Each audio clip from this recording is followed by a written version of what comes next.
Continuation of cruciform DNA. In this video, we will talk about the mechanism how cruciform is formed. In the previous video, we talked about the palindrome sequence and how their complementary bases, how they are existing in the two different strands of DNA, the two different strands of DNA, and how they form complementary bases. We have explained through by this diagram that these two are palindrome sequence of the nucleotides, and obviously they are existing in two different strands of a double helix DNA, and these are the complementary bases of palindrome sequence. Here these are the complementary bases, and we say that these biological palindromes are also called inverted repeats, and they are related as mirror image. Now, according to accepted mechanism, what happens? First, the hydrogen bonding between their segment of the palindromes is loosened up. The hydrogen bonding is loosened up. Okay, it is disrupted and DNA strands loosen up. Hydrogen bonding may be due to heat. It may be due to heat. Sometimes the mechanism is not known. So hydrogen bonding is disrupted, and obviously the strand will be loosened up. So there is the statement according to one of the accepted mechanism for formation of this form, that is cruciform DNA. The hydrogen bonding between the nucleotide sequence of two strands is disrupted. It may be due to heat, and sometimes mechanism is also not known, and DNA strands loosen up. Okay. Now, what happens? If you see here, what you have this sequence ACTC. You see here ACTC.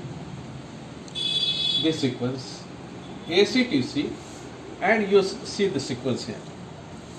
So what you see that this sequence ACTC is in between the palindrome nucleotide, okay, biological palindrome nucleotide, and this sequence is the complementary base pair of mirror image of this palindrome. So this nucleotide sequence is in between the one of the palindrome sequence and the complementary base of the mirror image of the same palindrome sequence in the double strand. Similarly, you see here this TGAG, it is in between one of the palindrome sequence, that is so, and it is the at the another end it has the nucleotide sequence which are complementary bases of mirror image of this palindrome, that is this sequence. Okay, so here it is written the nucleotide sequence between palindrome sequence in one strand and complementary base of mirror image of palindrome in second strand undergo transformation. So I have written here ACTC, you can take it out, ACTC and TGAG. So this undergo transformation. Okay, how it undergo transformation? Well, it begins, the cruciform formation begins. What happens? The nucleotide sequence, what we have marked, that is in between palindrome and the complementary base of its mirror image, it forms a sort of bulge. A bulge starts coming out. Okay, bulge is being created where? At the junction of the palindrome and its complementary bases of the mirror image of the palindrome sequence. So in both sides, you can see in both sides the bulge will start creating, and this starts the cruciform formation start, and you call this as a proto-cruciform process. You call it proto-cruciform process. So what happened? You can see if you pull these two, these are pulling. So what will happen? Pulling will happen. So this sequence will come in front of this sequence. Okay, like this. And similarly, if you are pulling here, this sequence will comes in front of this sequence. So that's it. And so what happened in double helix DNA? What is there? The hydrogen bonding is between that. It is a inter-strand hydrogen bonding, that is between two strands. Now what will happen when you pull it? What is happening? The nucleotide of same sequence are coming in front of each other. That is the loop area is there. The loop area, when you go down from loop area, what you will have this palindrome sequence confronting or facing now the base sequence which was complementary to the mirror image of this palindrome. Okay, but these two, that is now this palindrome sequence, and what it has now in opposite to it is in the is of the same strand, and the hydrogen bonding again takes place between these base pair, and this is now intra-strand hydrogen bonding. That is from inter-hydrogen bonding with different strand in a double helix. What is happening after protocruciform formation, that is formation of a bulb which leads to formation of loop, you have intra-strand hydrogen bonding between the nucleotide of same strand. Okay, similarly you see here it is bulging out as a loop, and this sequence which is complementary to the one of the palindrome sequence comes in front of the palindrome sequence which is mirror image of the palindrome of the first strand, and this leads to formation of a cruciform structure. So here the statement you see here. Cruciform formation begins with a small bunch which leads to formation of bulb loop like structure. This is called proto-cruciform process. This is called proto-cruciform process. As cruciform progress,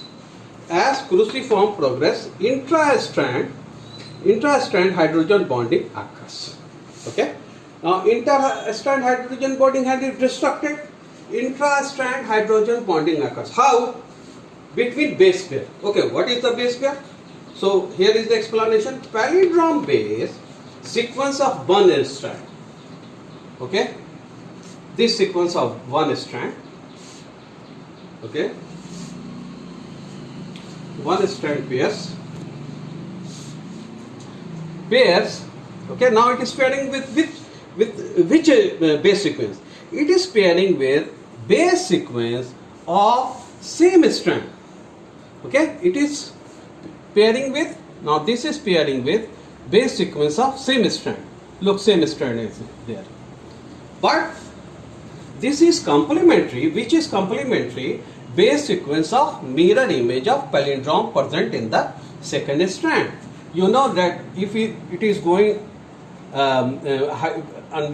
if it is going intra-strand hydrogen bonding, this complementary base sequence, this base sequence is complementary to the mirror image of the palindrome. So there is the statement that palindrome base sequence of one strand pairs with the base sequence of same strand, which is complementary base sequence of mirror image of palindrome present in second strand. This leads to cruciform DNA. So this ultimately we will get cruciform DNA. You see the structure. So you get the cross-like structure, that is cruciform DNA. Okay. Now why it is important? Why this cruciform